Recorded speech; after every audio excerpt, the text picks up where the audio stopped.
আসসালামু আলাইকুম রহমতুল্লাহি ওবরকাতুহ। সম্মানিত দর্শক, ডাক্তার আবদুল্লাহ তাহের জামাতের নায়েবে আমির।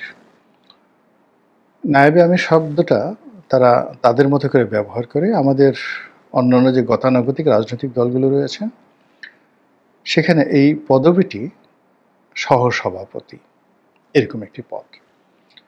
তো এই ভদ্রলোক সাবেক সংসদ সদস্য এবং এই মুহূর্তে জামাতের one of the top three, তিনজন গুরুত্বপূর্ণ নেতা, জনাব আমির এবং জনাব সাধারণ সম্পাদক জনাব গোলাম পারওয়ার এবং জনাব নায়েবে আমির ডাক্তার আবদুল্লাহ তাহের।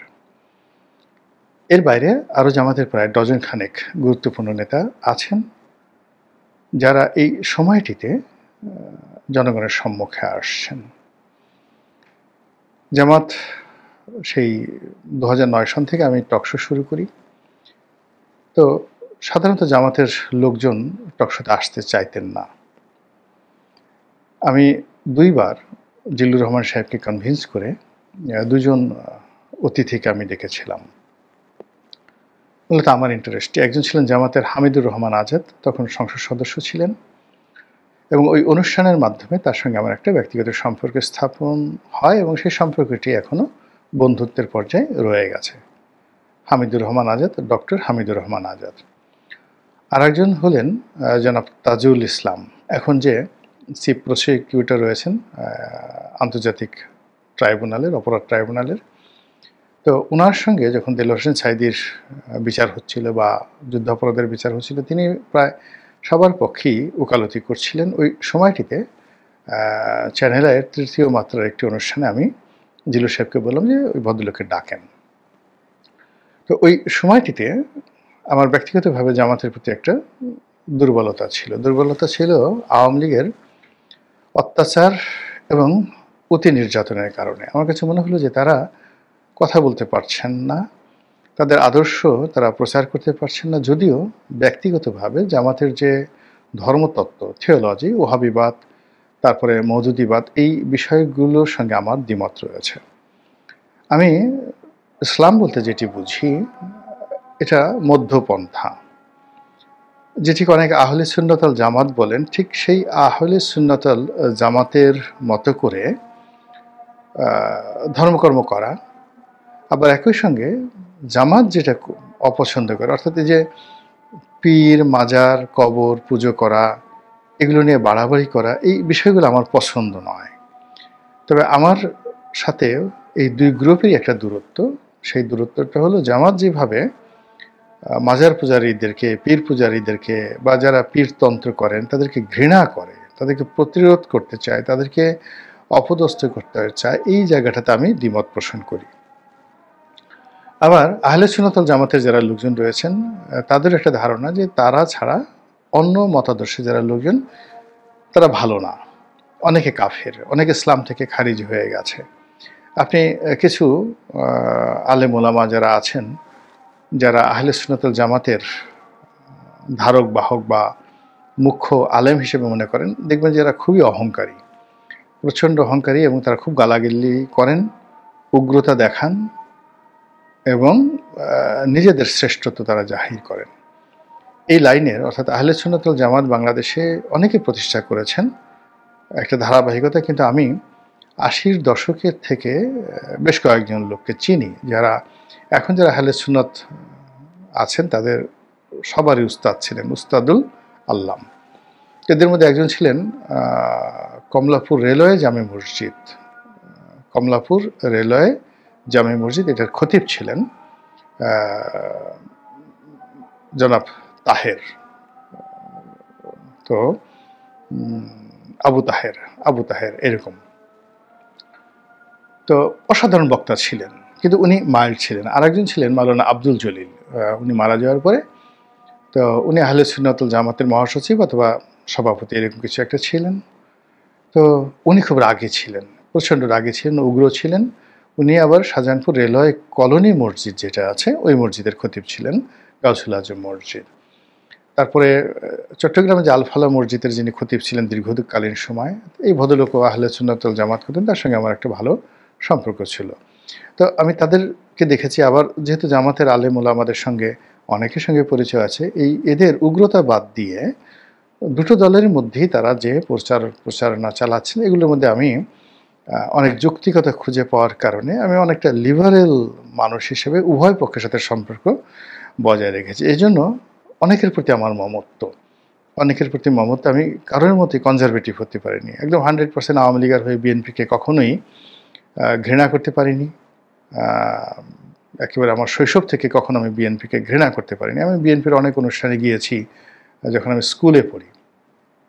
অনুষ্ঠান হলেই আমি যেতাম। যেমন ঢাকা বিশ্ববিদ্যালয়ে যখন পড়েছি ছাত্রলীগ করতাম, কিন্তু বি চৌধুরী বক্তব্য দিচ্ছেন, আমি শুনতে যেতাম।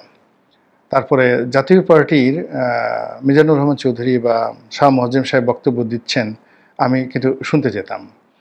তারপর বিএনপির আব্দুল সালাম তালুকদার অথবা কে এম ওবায়দুর রহমান বক্তব্য দিচ্ছেন, মন্ত্রমুগ্ধের মতো আমি শুনতে যেতাম। আমার মধ্যে কখনো এরকম একেবারে কনজারভেটিভনেস ছিল না।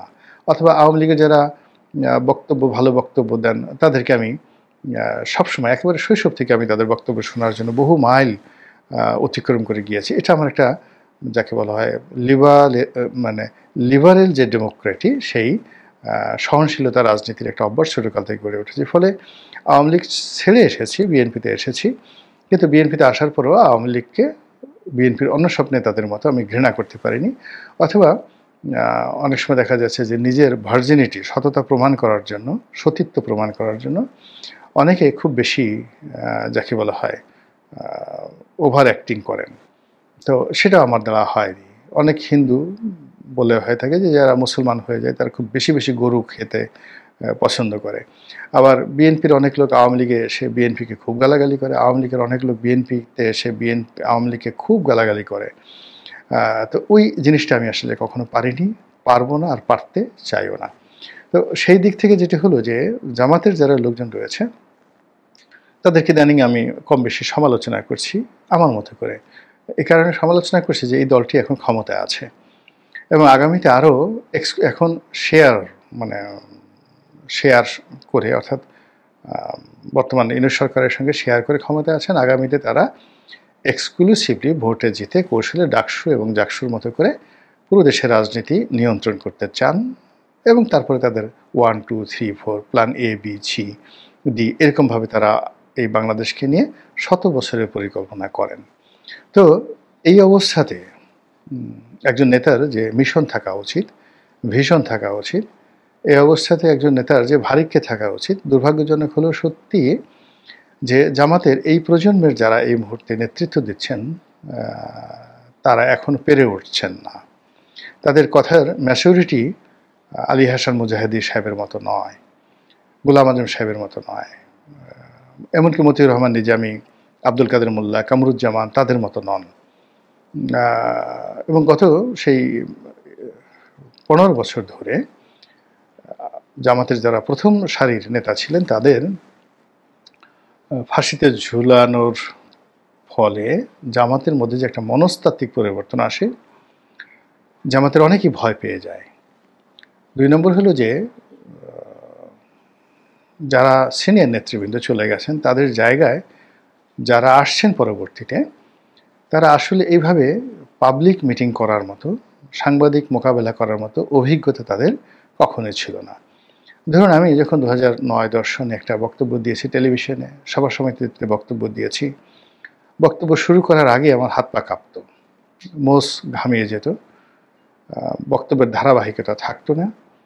কখনো পরিবেশ পরিস্থিতি আমাকে নিয়ন্ত্রণ করতে, আমি পরিবেশ পরিস্থিতি নিয়ন্ত্রণ করতে পারতাম না। কিন্তু এই কাজগুলো ক্রমাগত করার ফলে এখন এই সময়টিতে এসে যে দক্ষতা এসে গেছে, অভিজ্ঞতা এসে গেছে, পেশাদারিত্ব এসে গেছে, ফলে কি হলো, এই যে আপনাদের সঙ্গে কথা বলছি, টেলিভিশনে কথা বলছি, মঞ্চে কথা বলছি, রাজনৈতিক মঞ্চে কথা বলছি, জনগণের সঙ্গে কথা বলছি, সেখানে কোনো পরিস্থিতি আমাকে নিয়ন্ত্রণ করতে পারে না। আমি আমার মতো করে কথা বলছি, এটা পারি, এটা দীর্ঘদিনের প্র্যাকটিসে এটা হয়ে যায়। কিন্তু এটা 2016 সালে সম্ভব ছিল না, 14-12 সালে সম্ভব ছিল না, এমনকি 2018 সনে এটা সম্ভব ছিল না। প্রতিদিনই আমি কিন্তু শিখছি। তো সেই দিক থেকে জনগণের সামনে কথা বলার জন্য বা আন্তর্জাতিক মিডিয়াতে কথা বলার জন্যে রাজনৈতিক প্রতিপক্ষের সঙ্গে নেগোসিয়েশন করার জন্য নিজেদের ক্ষমতা, বৃত্ত এবং বৈভবকে জাস্ট ধামাচাপা দিয়ে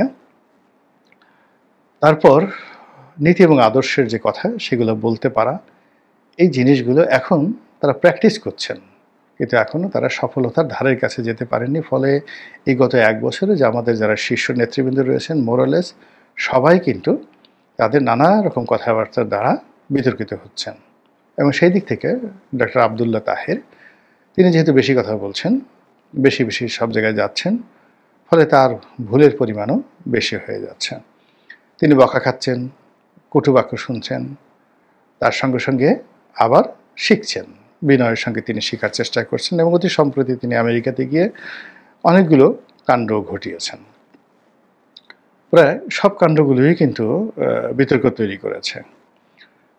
প্রথমত তিনি সেখানে গিয়ে আমেরিকাতে গিয়ে আওয়ামী লীগ সম্পর্কে যে বক্তব্য দিয়েছেন এবং দলীয় নেতাকর্মীদের সঙ্গে যে সকল কথাবার্তা বলেছেন, অবস্থার দৃষ্টি মনে হয়েছে যে আওয়ামী লীগের সঙ্গে তার একটা সম্পর্ক আছে, যে আমাদের একটা গোপন আতাত সম্পর্ক রয়েছে এবং নিউ ইয়র্কের মাটিতে যা কিছু ঘটেছে এটা জামাত জানতো কি জানতো না সেটা পরের বিষয়, কিন্তু তার সেই বক্তব্য দ্বারা এই ধরনের বিতর্ক কিন্তু হয়েছে এবং হচ্ছে, যেটা আমরা এখন টের পাচ্ছি বা আমরা এখন বলছি।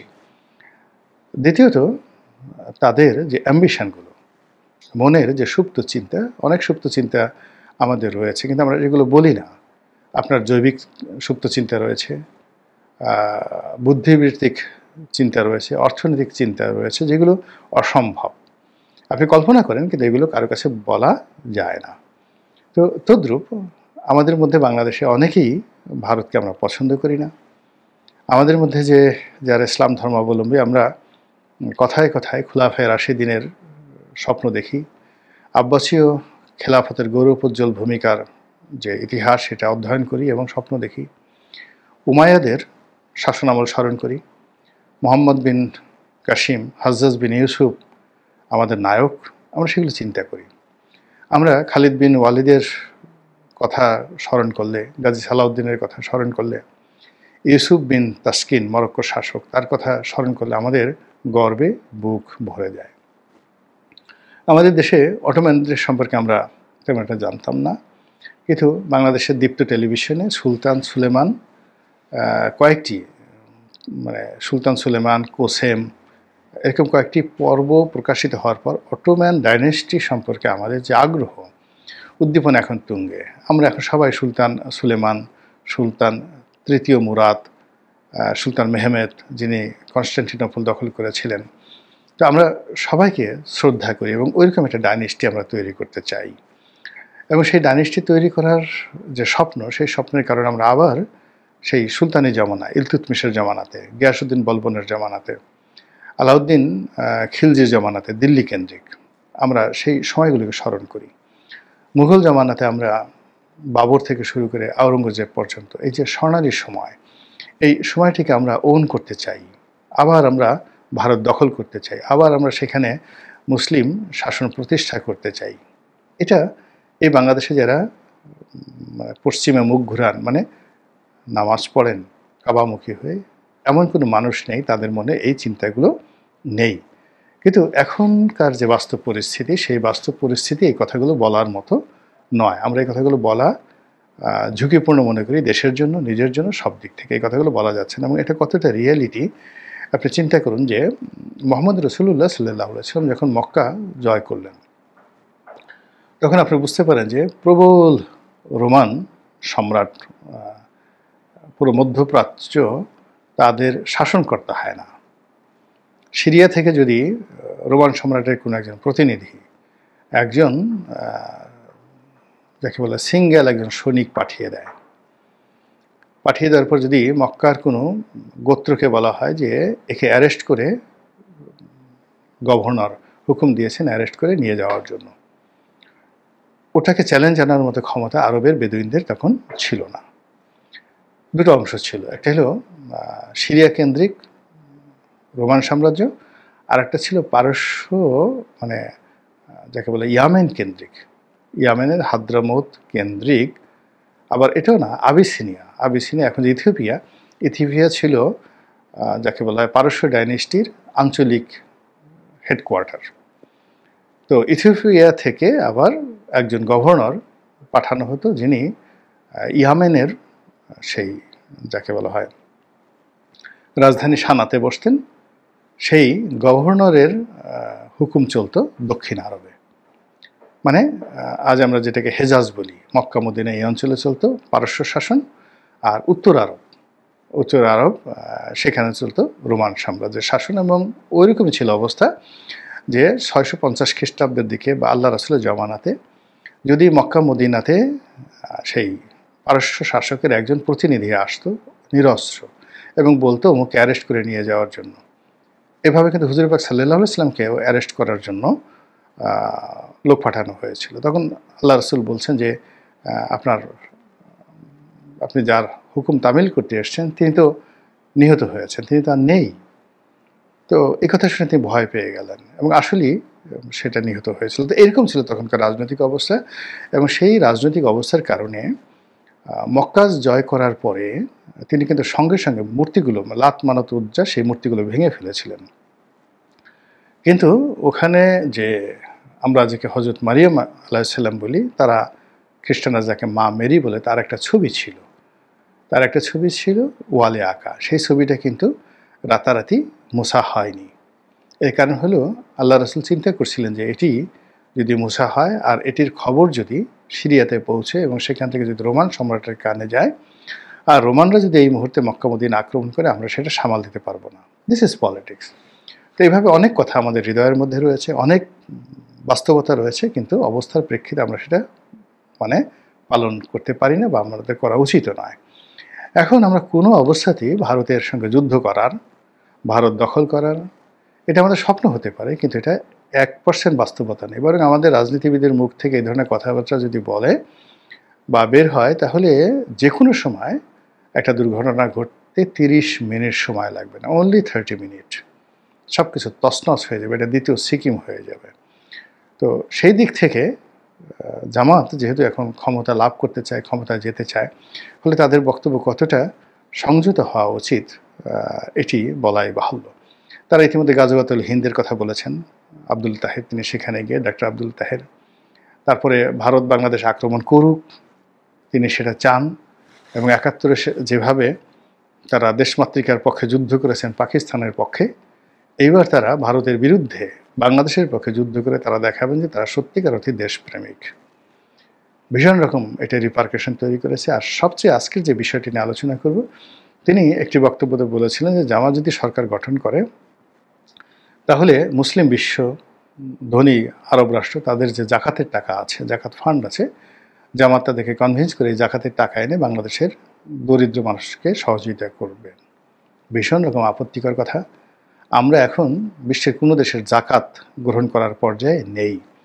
এটি খুবই অবমাননাকর, খুবই অসম্মানের কথা, অমর্যাদাকর, মর্যাদাহানির কথা, যে আমরা কেন সেই অন্য মুসলিম কান্ট্রি থেকে জাকাত এনে আমাদের এই দেশে বিতরণ করবে। এমনিতেই বঙ্গবন্ধুর জামানাতে সেই তলাবিহীন ঝুড়ি, বটমলেস বাস্কেট, এই কথা নিয়ে খুব যাকে বলা হয় বিতর্ক হচ্ছিল, এবং এখন পর্যন্ত হচ্ছে যে হেনরি কিসিঞ্জার বাংলাদেশকে যে তলাবিহীন ঝুড়ি বলেছিলেন, সেটাই বঙ্গবন্ধুর কারণে তলাবিহীন ঝুড়ি তৈরি হয়েছিল, যে যেখানে সারা দুনিয়া মুক্তিযুদ্ধের পর বাংলাদেশকে সহযোগিতা করেছে, কিন্তু সেই সহযোগিতা সরকার কাজে লাগাতে পারেনি, তলাবিহীন ঝুড়ির মতো সেটা নিচে পড়ে গেছে। তো সেই দিক থেকে জামাত কি করবেন, তিনি একটা ভিক্ষুকের জাতি তৈরি করবেন। তারা যে জাতি সারা দুনিয়াতে ভিক্ষা করে বেড়াবে, মুসলমানদের দরবারে ভিক্ষা করে বেড়াবে। তো এই কথা নিয়ে খুবই বিতর্ক হচ্ছে। জামাতের উচিত এই ধরনের কথাবার্তা পরিহার করা, আর এই ধরনের বিশ্ব মঞ্চে গিয়ে কী কথা বলা উচিত সে বিষয়ে